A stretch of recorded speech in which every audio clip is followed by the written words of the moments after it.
নরসিংদীর রায়পুরা উপজেলার দক্ষিণ মির্জানগর আদর্শ ছাত্র সংঘের ৩ যুগ পূর্তি উপলক্ষে স্থানীয় আসমতুন্নেসা বালিকা উচ্চ বিদ্যালয় ফ্রি মেডিকেল ক্যাম্প অনুষ্ঠিত হয়েছে।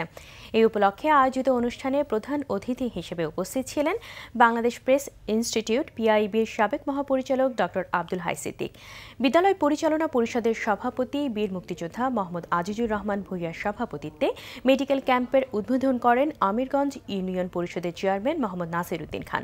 বক্তব্য রাখেন সাবেক চেয়ারম্যান এম মোজাম্মেল হক, বিদ্যালয়ের প্রধান শিক্ষক তোফাজ্জল হোসেন, প্রাথমিক শিক্ষক সমিতির কেন্দ্রীয় নেতা খোরশেদ আলম মাস্টার, ইকবাল হোসেন মুরাদ ও মোহাম্মদ আবেদ হাসান ভূঁইয়া।